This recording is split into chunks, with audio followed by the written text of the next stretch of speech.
மாணவ செல்வங்கள் அனைவருக்கும் எனது அன்பான வணக்கங்கள். நான் உங்களுடைய தமிழாசிரியர் கணிக்கண்ணன். இப்போ இந்த வகுப்பில் நாம் பார்க்கக்கூடியது இயல் 7ல் புறநானூறு அப்படிங்கிற ஒரு பகுதியிலிருந்து நம்மளுக்கு ஒரு செய்யுள் பகுதி கொடுக்கப்பட்டிருக்கு. இப்போ இதில் நமக்கு மிக முக்கியமான ஒரு பகுதி அப்படின்னு சொல்லலாம். இது நமக்கு மனப்பாட பாடலும் கூட. இந்த புறநானூறு என்பது நம்மளுடைய சங்ககால மன்னனுடைய செயல், வீரம், கொடை, மக்களுடைய வாழ்க்கை, பண்பாடு, இது எல்லாத்தையுமே நமக்கு எடுத்து சொல்லக்கூடிய மிக முக்கியமான ஒரு நூல் எது அப்படின்னு சொன்னால் புறநானூறு அப்படின்னு சொல்லலாம். நம்ம பண்டைய மக்களுடைய வாழ்க்கையை பற்றி தெரிஞ்சுக்கணும் அப்படின்னு சொன்னால் நீங்கள் ஒவ்வொருத்தரும் இந்த புறநானூறு அப்படிங்கிற ஒரு நூலை எடுத்து படிச்சிங்க அப்படின்னு சொன்னால் நம்மளை பற்றி நாம என்ன பண்ணலாம், தெரிஞ்சு கொள்ளலாம். எப்படிப்பட்ட வாழ்க்கையை நம்ம வாழ்ந்திருந்தோம் அப்படிங்கிறத பற்றியெல்லாம் தெரிஞ்சுக்கலாம். வள்ளல்கள், வீரர்கள் இல்லையா, இவர்களை பற்றி எல்லாமே நம்ம தெரிஞ்சுக்கலாம். அப்போ அந்த வகையில் நமக்கு கொடுத்துருக்கக்கூடிய இந்த புறநானூறு அப்படிங்கிறது எதை சார்ந்தது அப்படின்னு சொன்னால், ஒரு நாட்டை ஆளக்கூடியவன், தலைமை பொறுப்பில் இருக்கக்கூடியவன் எப்படிப்பட்ட அறிவுடன் இருக்க வேண்டும் அப்படிங்கிறத பற்றி எடுத்து சொல்லக்கூடிய மிக முக்கியமான ஒரு பகுதி அப்படின்னு சொல்லலாம். இது தலைமை பொறுப்பு அப்படிங்கிறது மன்னனுக்கோ இல்லை நாட்டை ஆளக்கூடிய தலைமை பொறுப்பில் இருக்கக்கூடியவர்களுக்கோ பொருந்தும் அப்படின்னு சொல்லலாம். வீட்டை ஆட்சி செய்யக்கூடியவர்களுக்கும் இது பொருந்தும். இங்கே இருக்கக்கூடிய ஒவ்வொரு மாணவர்களுக்கும் இது பொருந்தும். அப்போ நாம் எப்படிப்பட்ட ஒரு செயலை எப்படி செய்யணும் அப்படிங்கிறத என்ன பண்ணணும், தெரிஞ்சுக்கணும். யாருக்கிட்ட ஆலோசனை கேட்கணும், இல்லை எப்படிப்பட்ட ஒரு சிந்தனை நமக்கு இருக்கணும் அப்படிங்கிறது எல்லாமே நமக்கு தெரிஞ்சிக்கக்கூடிய மிக முக்கியமான ஒரு பகுதி அப்படின்னு சொல்லலாம். இப்போ இதில் நமக்கு கொடுத்துருக்கக்கூடிய படங்களே நமக்கு தேவையான கருத்துக்கள், இந்த பாடல்கள் எதை பற்றின கருத்துக்கள் அப்படிங்கிறது நமக்கு தெளிவாக தெரியும். ஒரு பகுதியில் யானையினுடைய வாயில மன்னன் கவலமாக உணவை இடுவதும், இன்னொரு பகுதியில் 3 யானைகள் நிலப்பரப்பில் தானே இறங்கி உண்வது. அப்போ அது உணவு யானைக்கு நாம் கொடுத்தா எப்படி இருக்கும், தானே இறங்கி உண்ணுச்சு அப்படின்னு சொன்னால் என்னவாகும் அப்படிங்கிறது தான் இதனுடைய கதை விளக்கம், செயலினுடைய விளக்கம். ஆக இந்த படத்தை தெளிவாக உன்னுடைய சிந்தனையில் பதிய வச்சிட்டிங்க அப்படின்னு சொன்னால் இந்த பாடல் மிக சுலபம், இந்த கருத்தும் மிக சுலபம். மிக முக்கியமான பகுதி இது. கடந்த 2019-20 ஆண்டுக்குண்டான பட்ஜெட் தாக்கல் அப்படிங்கிறது மத்திய அரசு அப்படிங்கிறது மேற்கொண்டது. அந்த பட்ஜெட் தாக்கல்ல நம்மளுடைய நிதி அமைச்சர் நிர்மலா சீதாராமன் அவர்கள் இந்த பாடலை தான் மேற்கோளை அங்கே காட்டி ஒரு பட்ஜெட் தாக்கலை என்ன பண்ணாங்க, செஞ்சாங்க. 5/7/2019 பட்ஜெட் தாக்கலின் போது இந்த பாடலை அந்த நிதியமைச்சர் அவர்கள் நிர்மலா சீதாராமன் அவர்கள் பாடி ஒரு நாட்டை ஆளக்கூடிய மன்னன் எப்படி இருக்கணும் அப்படிங்கிறதுக்கு நம்மளுடைய பாடலை தான் அங்கே உதாரணம் எடுத்து காட்டினாங்க. அப்போ எவ்வளவு முக்கியமான ஒரு பாடலாக இருக்கும். அப்போ நீங்கள் எப்படி இதெல்லாம் தெரிஞ்சுக்கணும் அப்படிங்கிறது எல்லாத்தையும் தெளிவாக என்ன பண்ணீங்க பார்த்துங்க. இப்போ அந்த வகையில் நம்ம முதல்ல பார்க்கக்கூடியது எது அப்படின்னு சொன்னால் நூல்வெளி அப்படிங்கிறது. இப்போ இதில் நமக்கு கொடுத்துருக்கக்கூடிய நூல்வெளி என்ன அப்படின்னு சொன்னால், இப்பாடப்பகுதி புறநானூற்றின் 184வது பாடல் ஆகும்.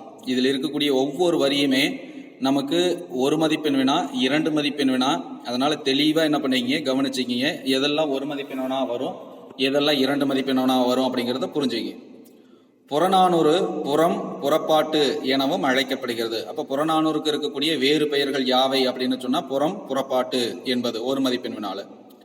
பண்டைய தமிழகத்தினுடைய அரசியல், சமூக வரலாறு விளக்கும் அரிய கருத்துக்களை கருவூலமாக திகழக்கூடிய ஒரு நூல் எது அப்படின்னு சொன்னால் புறநானூறு.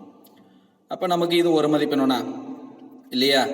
சமூக அரசியல், சமூக வரலாறு இவற்றை விளக்கக்கூடிய கருவூலமாக திகழக்கூடிய நூல் எது அப்படின்னு கேட்டால் புறநானூறு. முடியுடைய வேந்தர், குறுநில மன்னர், வேளிர். வேளிர் என்பது யார் அப்படின்னு சொன்னால் வள்ளல்கள் அப்படின்னு சொல்லலாம். வேளிர் என்பது சங்ககாலத்தில் வாழ்ந்த ஒரு சார் குடிமக்கள் அப்படின்னு சொல்லலாம். வள்ளல்கள் அப்படின்னு சொல்லலாம் வேளிர் என்பது. அப்போ அவர்களை பற்றியும், சிறப்புடைய மக்கள், போர் செய்தல், கையறு நிலை. கையறு நிலை என்பது உங்களுக்கு கீழே கொடுத்துருப்போம் பாருங்க. தலைவனேனும் தலைவியேனும் இறந்த பின் அவர் ஆயத்தார், ஆயத்தார் என்பது சுற்றத்தார் முதலானோர் செயலற்று மிக வருந்தியமை கூறும் புறத்துறையாகும். அப்போ அவருடைய செயலை கண்டு, வீரத்தை கண்டு வருந்தி பேசக்கூடியது கையறு நிலை அப்படின்னு சொல்லலாம். அடுத்து நடுகள். நடுகள் என்பது போர் செய்து போரில் வீரமரணம் அடைந்தவர்கள் அவருடைய பேரு உருவம் இதெல்லாம் பறித்து ஒரு இடத்துல என்ன பண்ணுவாங்க, நடுகள் வழிபாடு அப்படிங்கிறது நடத்துவாங்க. போன்ற பல்வேறு பொருண்மைகளை வெளிப்படுத்தும் இந்நூலை 1894ஆம் ஆண்டு உவேசா அவர்கள் அச்சு ஏற்றார் அப்படின்னு சொல்லலாம். இப்போ இதில் நம்மளுக்கு ஒரு 2 மதிப்பெண் வினாவும் இருக்குது, 1 மதிப்பெண் வினாவும் இருக்குது இல்லையா. புறநானூற்றை 1894ஆம் ஆண்டு அச்சேற்றியவர் யார் அப்படின்னு கேட்டால் உவே சாமிநாத ஐயர் அப்படின்னு சொல்லலாம். புறநானூற்று பாடலால் அறியப்படும் செய்திகள் அப்படின்னு சொன்னால் முடிவுடைய வேந்தன், குறுநில மன்னன், வேளிர் முதலான மக்களில் சிறந்தோர், போர் செய்தி, கையறு நிலை, நடுகள் வழிபாடு, இது எல்லாமே புறநானூற்றில் நாம் அறியப்படக்கூடிய செய்திகள். இதன் சிறப்பு கருதி இதனை பலரும் ஆங்கிலத்தில் பிற மொழிகளிலும் மொழிபெயர்த்துள்ளனர் அப்படின்னு சொல்லலாம். திருக்குறளுக்கு அப்புறம் அதிகமாக மொழிபெயர்த்த நூல் அப்படின்னு சொல்லலாம். இதை கலிபோர்னியா பல்கலைக்கழகத்தில் தமிழ் பேராசிரியர் ஜார்ஜ் எல் ஹார்ட் என்பவர் தி 400 Songs of War and Wisdom and Anthology of Poem from Classical Tamil, தி புறநானூறு என்னும் தலைப்பில் 1999ஆம் ஆண்டு ஆங்கிலத்தில் மொழிபெயர்த்துள்ளார். இது மிக முக்கியமான ஒரு மதிப்பெண் வினாவும் கூட, தெளிவாக என்ன பண்ணி பார்த்துங்க. இப்பாடலின் ஆசிரியர் பிசிராந்தையார், இது ஒரு மதிப்பெண் வினா. பிசிர் என்பது பாண்டிய நாட்டில் இருக்கும் ஒரு ஊர். ஆந்தையார் என்பது இப்புலவரினுடைய இயற்பெயர் அப்படின்னு சொல்லலாம். பிசிராந்தையாருடைய இயற்பெயர் என்ன அப்படின்னு சொல்லி ஒரு மதிப்பெண் கேட்கலாம். ஆந்தையார் அப்படிங்கிறது. இவர் காலத்தில் பாண்டிய நாட்டை ஆண்ட மன்னன் அறிவுடை நம்பி பிசிராந்தியார் அரசருக்கு அறிவுரை சொல்ல கூடிய உயர்நிலை இருந்த ஒரு சான்றோராவார் அப்படின்னு சொல்லலாம். அப்போ பாண்டிய நாட்டை ஆண்ட அறிவுடை நம்பி அப்படிங்கிற ஒரு மன்னனுக்கு பிசிராந்தியார் அறிவுரை கூறுவது போல ஒரு பாடல். அப்போ முந்தைய காலத்தில் எடுத்துக்கிட்டோம் அப்படின்னு சொன்னால் மன்னன் பெரியவன் தான், ஆனால் அங்கே கல்வியில் சிறந்த புலவர்கள் சொல்லக்கூடிய சொல்லை கேட்டுதான் மன்னனை என்ன பண்ணணும் அப்படின்னு சொன்னால் ஒரு செயலை செய்ய வேண்டும் என்பது இதன் மூலம் நாம் தெரிஞ்சுக்கலாம். அப்போ அடுத்து நுழையும் முன் அப்படிங்கிறது நம்ம பலமுறை சொல்லியிருக்கிறோம். இந்த பகுதி எதை சார்ந்தது அப்படிங்கிறது, இந்த நுழையும் முன் அப்படிங்கிறது நம்ம தெளிவாக என்ன பண்ணுவோம் எடுத்து காட்டினோம். இப்போ புறநானூறு பிசிராந்தியார் எழுதியது, அதில் நம்ம கொடுத்துருக்காம குடிமக்களின் உளப்பாங்கை அறிந்து அதற்கு ஏற்றவாறு ஆட்சி புரிபவனே சிறந்த அரசன். குடிமக்கள் அப்படின்னு சொன்னா நாம தான். நம்மளுடைய மக்களுடைய தேவைகள், அவர்களுடைய உள்ளத்தினுடைய தேவைகள் அறிந்து இன்றைக்கு நாட்டை ஆளக்கூடிய முதலமைச்சர் அவர்களிலிருந்து பிரதம மந்திரி அவர்களிலிருந்து மக்களுடைய நிலை அறிந்து ஆட்சி புரிந்தால் அவர்கள்தான் சிறந்த ஆட்சியாளர்கள் என்பதை நீங்க தெரிஞ்சுக்கணும். மக்களின் விருப்பத்திற்கு மாறாக அரசன் செயல்படுவது நாட்டின் வளர்ச்சிக்கு கேடு விளைவிக்கும் அப்படின்னு சொன்னான். இப்ப மக்களுக்கு என்ன தேவையோ, எது நல்லது எது கெட்டது என்பதை தெரிந்து ஒரு ஆட்சி நடந்தது அப்படின்னு சொன்னா அது சிறந்த ஆட்சி அப்படின்னு சொல்லலாம். இல்லை அப்படின்னு சொன்னா அது சிறந்த ஆட்சியாக கருதப்பட மாட்டாது. அரசனை நல்வழிப்படுத்தும் பெரும் பொறுப்பை சங்க புலவர்கள் மேற்கொண்டனர் அப்படின்னு சொன்னாங்க. இப்போ ஒரு அரசன் இருக்கிறான் அப்படின்னு சொன்னா அந்த அரசனுக்கு நல்லது எது கெட்டது எது அப்படின்னு எடுத்து சொல்லக்கூடிய ஒரு குழு இருக்கும். அந்த குழு எது அப்படின்னு சொன்னா புலவர்களுடைய குழு. கல்வியில் சிறந்தவர்கள் தான் அவர்களுக்கு என்ன பண்ணுவாங்க, அறிவுரைகள் சொல்லுவாங்க. இன்றைக்கும் அந்த முறை இருக்கிறது. ஒரு நாட்டை ஆட்சி செய்யக்கூடியவரும் செய்யக்கூடிய செயல் சரியா தவறா என்பதை தீர்மானித்து எது சரி எது தவறு என்பதை சுட்டிக்காட்டக்கூடிய குழு இன்றைக்கும் இருக்கிறது. ஆட்சி செய்யக்கூடியவர்களுக்கு பக்கத்துணையாக இருக்கக்கூடிய நிலை இன்றைக்கும் இருக்குது. புலவர்களின் அறிவுரைகளை தலைமேற்கொண்டு அரசன் செயல்பட்டனர். அப்ப அவர்கள் சொல்லக்கூடிய சிறந்த கருத்துக்களை எடுத்துக்கொண்டுதான் மன்னனை என்ன பண்ண ஆட்சியை செய்தான். சங்க பாடல் தொகுப்பில் இத்தகைய செவி அறிவுறு அப்படின்னு சொன்னா அரசன் செய்ய வேண்டிய கடமைகளை தன்னுடைய வாயிலாக எடுத்து சொல்லக்கூடியதான் செவி அறிவுறு. அதை கேட்டு அவன் நடத்தல், அதுதான் செவி அறிவுறு அப்படிங்கிறது. நாட்டு நலனையும் நிர்வாக சீர்மையையும் பாடுவனவாக இந்த பாடல் என்ன பண்ணுகிறது இருக்குது. அப்போ இந்த புறநானூறு அப்படிங்கிறது எதை சார்ந்தது அப்படிங்கிறது தெளிவா என்ன பண்ணீங்க புரிஞ்சுங்க. அப்ப அடுத்து நம்ம பாடலுக்கு போகலாம். அப்ப இந்த பாடல் அப்படிங்கிறது யாரிட சொல்வது போல இருக்குது அப்படின்னு சொன்னா பிசிராந்தியார் அறிவுடை நம்பிக்கை. அறிவுடை நம்பி ஆண்ட நாடு எது அப்படின்னு சொன்னா பாண்டிய நாடு. இது நமக்கு முதல் 4 வரிகள் மனப்பாட பாடலும் கூட. அதனால தெளிவா என்ன பண்ணீங்க கவனிச்சிங்க. ஏன்னா நம்ம அந்த படத்தை இப்போ நம்மளுடைய சிந்தனைக்கு கொண்டுட்டு வரணும். முன்னால படம் பார்த்தோம் இல்லையா, ஒரு மன்னன் யானைக்கு உணவு ஊட்டுவது போலவும், அதே ஒரு பகுதியில 3 யானைகள் காட்டுக்குள்ள தானே இறங்கி உண்பது போலவும். அப்ப இது எப்படிப்பட்ட ஒரு செயலாக அமையும் அப்படிங்கிறது நீங்க என்ன பண்ணீங்க புரிஞ்சுங்க. காய் நெல் அறுத்து கவலம் கொளினே. காய் நெல் அப்படின்னு சொன்னா விளைந்த அந்த காய்ந்த நெல்லை, முற்றிய நெல்லை அறுத்து கவலம் கொளினே. கவலம் என்பது உணவு, யானைக்கு கொடுக்கக்கூடிய உணவு. அந்த மன்னனுடைய கையில ஒரு பெரிய உருண்டை இருந்தது இல்லையா, அதுதான் கவலம் அப்படின்னு சொல்றது. கவலம் கொளினே, கவலமாக எடுத்து கொடுத்தால். இந்த காய்ந்த நெல்லை வயல்ல நாம மக்கள் போய் அறுத்து அதை நெல்லு தனியாகவும் வைக்கோல் தனியாகவும் பிரித்து அந்த நெல்லை அரிசியாக மாற்றி உணவாக சமைத்து யானைக்கு கொடுத்தால் அதான் சொன்ன காய் நெல் அறுத்து கவலம் கொளினே. அந்த படத்தை மறுபடியும் ஞாபகம் உங்களுடைய சிந்தனையில் இருக்கணும். மா நிறைவு இல்லதும். மா நிறைவு, மா என்பது ஒரு வயலினுடைய அளவு. கடைசி பகுதியில் நான் உங்களுக்கு கொடுத்துருப்பேன் மா என்பதனுடைய அளவு என்ன அப்படிங்கிறது கொடுத்துருப்பேன். ஒரு மா மேல பாருங்க கொடுத்துருப்பாங்க. இன்னைக்கு நில அளவு அப்படிங்கிறது ஒரு குழி என்பது 144 சதுர அடி. அப்ப 100 குழி அப்படின்னு சொன்னா ஒரு மா, 3 மா என்பது ஒரு ஏக்கர். அப்போ ஒரு ஏக்கர்ல 3ல் ஒரு பங்கு, அதுதான் மா அப்படிங்கிறது. 3ல் ஒரு பங்கு அப்படிங்கிறது தான் ஒரு மா. அது தெளிவா என்ன பண்ணீங்க பாத்துங்க. ஒரு ஏக்கர்ல 3ல் ஒரு பங்கு, 3ல் ஒரு பங்கு அப்படிங்கிறது தான் ஒரு மா. அப்போ ஒரு மா அளவு 3ல் ஒரு பங்கு விளைந்த ஒரு நெல்லை அதான் நம்மளுக்கு கொடுத்துருக்குறான் இல்லையா. காய் நெல் அறுத்து கவலம் கொளினே மா நிறைவு இல்லதும். மா நிறைவு இல்லதும், ஒரு மா அளவுக்கு விளைந்த ஒரு மிக குறுகிய அளவுல விளைந்த ஒரு நெல்லை அறுத்து அந்த மாதிரி உணவாக செய்து யானைக்கு கொடுத்தால் பல் நாட்கு ஆகும் அப்படின்னு சொன்னா அது பல நாட்களுக்கு அந்த யானைக்கு உணவாக அமையும். எப்படி ஒரு குறுகிய அளவுல இருக்கக்கூடிய விளைந்த ஒரு நெல்லை அறுத்து உணவாகி நாமளே கொடுத்தோம், அது பல நாட்களுக்கு வரும். யாருக்கு அப்படின்னு சொன்ன அந்த யானைக்கு. 100 செரு ஆயினும், அப்போ 100 ஏக்கராக இருந்தாலும், செரு என்பது வயல், 100 ஏக்கர். நம்ம ஒரு மா என்பது ஒரு ஏக்கர்ல 3ல் ஒரு பங்கு அப்படின்னு சொன்னோம். ஆனா இங்க 100 செரு 100 ஏக்கரா இருந்தாலும் சரி, 100 வயலாக இருந்தாலும் சரி, தமித்து புகு உண்ணினே, யானையே தனியா உள்ளார புகுந்து உண்ண தொடங்குச்சு அப்படின்னு சொன்னா, நம்ம சொன்னோம் இல்லையா, மேல ஒரு பக்கத்துல யானைக்கு மன்னன் உணவு கொடுப்பது போல ஒன்று இருக்கும், ஒரு பகுதியில யானை தானே உள்ளார புகுந்து உண்பது போல இருக்கும். அப்போ நாமளா யானைக்கு உணவு சமைத்து கொடுத்தோம் அப்படின்னு சொன்னா அந்த உணவு பல நாட்களுக்கு வரும். ஆனா மிகப்பெரிய அளவு வயல்ல நெல் விளைந்திருக்குது அப்படின்னு சொல்லி தமித்து புக்க உணினே, யானை நீயே போய் சாப்பிடு அப்படின்னு சொல்லி விட்டுட்டோம்னு வச்சுக்க, வாய் புகுவதனினும் கால் பெரிதுகிடும். அது வாய்க்குள்ள போகக்கூடிய அரிசியை காட்டிலும் அதனுடைய காலில் மிதிபட்டு பயன்படாமல் போகக்கூடிய நெல் அதிகமாக இருக்கும். இதுதான் இந்த பாடலுடைய விலை இல்லையா. மிக குறைந்த நிலத்துல விளைஞ்ச நெல்லை அறுத்து நாமளே உணவாக ஆக்கி யானைக்கு கொடுத்தா பல நாட்களுக்கு போகும். அதுவே ஒரு 100 ஏக்கர் அளவுக்கு ஒரு நெல் வயல்ல யானை தானே புகுந்து உண்ண ஆரம்பிச்சது அப்படின்னு சொன்னா அது தான் உண்ணுவதை காட்டிலும் மிதிபட்டு வீணாகக்கூடிய நெல் அதிகம் என்பதுதான் உண்மை. அது தெளிவா பார்த்துங்க. அப்ப இதுதான் நமக்கு சொல்லக்கூடிய கருத்து. அப்ப அதை யார் சொல்றா அப்படின்னு சொன்னா அறிவுடை நம்பிக்கு பிசிராந்தியரை எடுத்து சொல்றார். அப்ப அதை எப்படி உணர்ந்துக்கணும் அப்படின்னு சொன்னா, அந்த மன்னன் அறிவுடை வேந்தன், அறிவு இருக்கக்கூடிய வேந்தன், அரசன். வேந்தன் என்பது அரசன்.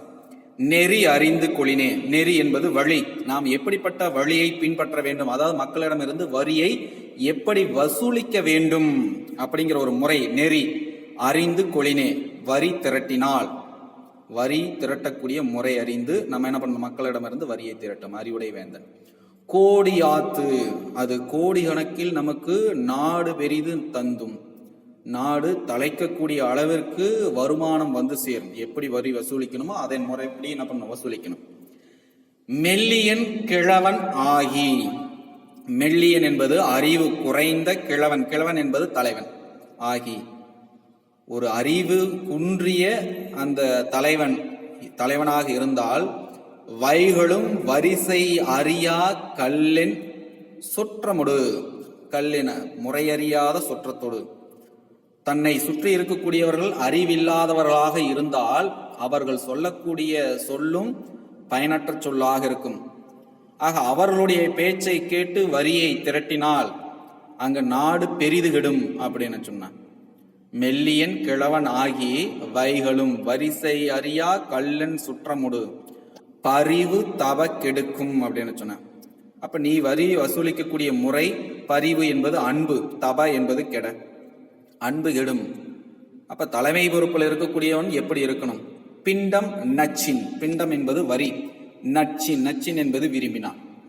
நீ அப்படித்தான் கொடூரமான ஒரு செயல்முறையில வரியை வசூலிக்க வேண்டும் என்று நினைத்தால் மக்களிடம் உன்மேல் இருக்கக்கூடிய அன்பு கெடும், நீ சிறந்த அரசனாக ஆட்சி செய்வதற்கு தகுதியற்றவன் என்று சொல்லி பிசிராந்தியார் சொல்றார் அறிவுடை நம்பிக்கிட்ட. அப்ப நீ எப்படி இந்த மாதிரியான வரி வசூலிச்ச அப்படின்னு சொன்னா, யானை புக்க புலம் போல தானும் முன்னான் உலகம் கெடுமே. அப்போ நீ அறிவில்லாமல் வரியை திரட்டினால் யானை தானே புகுந்து உண்ணத் தொடங்கிய நிலத்தை போல மாறிவிடும். அது தனக்கும் பயன்படாது, பிறருக்கும் பயன்படாது. ஆக வரியை எப்படி வசூலிக்க வேண்டும் என்பதை அறிவை தெரிந்து நீ என்ன பண்ணணும்? வரி வசூலிக்க வேண்டும் என்பதை தெரிந்து கொள். பாடலை மறுபடியும் பாருங்க. காய்நெல் அறுத்து கவலம் கொளினே மா நிறைவு இல்லதும் பல் நாட்கு ஆகும் 100 சிறு ஆயினும் தமித்து புகு உனினே வாய் புகுவதெனினும் கால் பெரிது கெடுக்கும் அறிவுடை வேந்தன் நெறியறிந்து கொளினே கோடியாத்து நாடு வெறிது தந்தும் மெல்லியன் கிழவன் ஆகி வைகளும் வரிசை அறியா கல்லென் சுற்றமொடு பரிவு தவ எடுக்கும் பிண்டம் நச்சின் யானை புக்க புலம் போல தானும் முன்னான் உலகம் கெடுமை. அப்ப இதுல நமக்கு உவமை அணியை பயன்படுத்தி அழகா என்ன பண்ணிருக்கிற பிசிராந்தியார் அறிவுடை நம்பிக்கை நீ எப்படி வரியை வசூலிக்கணும் அப்படின்னு சொல்லியிருக்கிறார். இப்ப இது நமக்கு பாவகை நேரிசை ஆசிரியப்பா. ஒவ்வொரு அடியிலுமே 4 சீர்கள் இருக்கும். கடைசி அடிக்கு முந்தைய அடி 3 சீர்கள் என்ன பண்ணும் இருக்கும். அதனால அது நேரிசை ஆசிரியப்பா. சொல்லின் பொருள் காய் நெல், விளைந்த நெல். மா என்பது ஒரு நில அளவு, 1 ஏக்கரில் 1/3 பங்கு. செரி என்பது வயல், தமித்து என்பது தனித்து, புக்க என்பது புகுந்து, யாத்து என்பது சேர்த்து, நந்தும் அப்படிங்கிறது தழைக்கும், வரிசை முறைமை, கல் ஒளிக்குறிப்பு, பரிவு என்பது அன்பு, தப என்பது கெடுக்கும், பிண்டம் என்பது வரி. இதெல்லாம் ஒரு மதிப்பெண்ணால் வரும். நச்சின் என்பது விரும்பினான். இப்ப இதெல்லாம் நமக்கு பாடல் விளக்கம். ஒரு மாவிற்கு குறைந்த நிலமாயினும் அதன் கண் விளைந்த நெல்லை அறுத்து உணவாக்கி கவலமாக கொடுத்தால் யானைக்கு பல நாட்களுக்கு உணவாகும். 100 மடங்கு பெரிய வயலாக இருந்தாலும் யானை தனித்து சென்று. நீங்க படிக்கும் போது எப்பவுமே அந்த ஒற்றெழுத்தை அழுத்தம் கொடுத்து படிங்க. அப்பதான் எழுதும் போதும் அந்த ஒற்றெழுத்து உங்களுக்கு வரும். நீங்க ஒற்றெழுத்து வாயில உச்சரிப்பு சரிவர உச்சரிக்காம படிச்சீங்க அப்படின்னு சொன்னா எழுதும் போது அந்த ஒற்றெழுத்து உங்களுடைய கை அது எழுதாது. அதனால தெளிவா பாருங்க. யானை தனித்து சென்று இச்சு அப்படிங்கிறது அழுத்தம் வருது. வயலின் புகுந்து உண்ணுமாயின் அதன் வாயில் புகுந்த நெல்லை விட அதன் கால்களால் மிதிபட்டு அழிந்த நெல்லின் அளவு அதிகமாகும். அதுபோல அறிவுடை அரசன் வரி திரட்டும் முறையறிந்து மக்களிடம் இருந்து வரி திரட்டினால் நாடு கோடிக்கணக்கில் செல்வத்தை பெற்று செழிப்படையும். அரசன் அறிவில் குறைவனாகி முறையறியாத சொற்றத்தோடு ஆரவாரமாக குடிமக்களின் அன்பு இடுமாறு நாள்தோறும் வரியை திரட்ட விரும்புவது யானை தான் புகுந்த நிலத்தில் தானும் உண்ணாமல் பிறருக்கும் பயன்படாமல் வீணாவது போன்று அரசன் தானும் பயனடைய மாட்டான், நாட்டு மக்களும் துன்புறுவர். அடுத்து இலக்கண குறிப்பு. காய் நெல் வினைத்தொகை. காய் நெல், காய்ந்த நெல், காய்கின்ற நெல், காயும் நெல் 3 காலத்திற்கும் பொருந்துற மாதிரியான ஒரு சொல் அப்படிங்கிறதுனால அது வினைத்தொகை. புக்க பெயரச்சு. புக்க அடுத்து ஒரு சொல் பெயர் சொல்லை எதிர்பார்த்து முடிஞ்சது அப்படின்னு சொன்னா புலம். புக்க புலம் போல. புலம் என்பது வயல். அதனால நம்ம புக்க புலம். புக்க என்பது பெயரச்சம். அறியா ஈறுகட்ட எதிர்மறை பெயரச்சம். அறியாத தா அப்படிங்கிற எழுத்து வந்திருக்கணும். அங்க தா ஈற்றுல கெட்டதனால ஈறுகெட்ட. அறியா என்பது எதிர்மறையான ஒரு பெயர் சொல்லாக இருப்பதனால் இது ஈறுகட்ட எதிர்மறை பெயரச்சொல். அடுத்து உறுப்பிலக்கணம். அறிந்து, அரி கட்டளை சொல். அடுத்து இந்து வந்திருக்குது, அதனால இத்து போட்டு பிராக்கெட்ல இந்து போட்டணும். தூவ இத்து கூட்டல் ஊ அப்படின்னு சொல்லி பிரிக்கிறோம். அரி என்பது பகுதி, இத்து சந்தி, இந்து ஆனத விகாரம், இத்து இறந்த கால நிலை, ஊ வினையற்ற விகுதி. அறுத்து அரு அப்படின்னு இருக்குது இல்லையா, அ ரு. இத்து அப்படி எடுத்து போட்டுறோம். அந்த தூவை இத்து கூட்டல் ஊ அப்படின்னு சொல்லி டைரக்டா என்ன பண்ற பிரிச்சலாம். அரு என்பது பகுதி, இத்து சந்தி, இத்து இறந்த கால இடைநிலை, ஊ வினையச்ச விகுதி.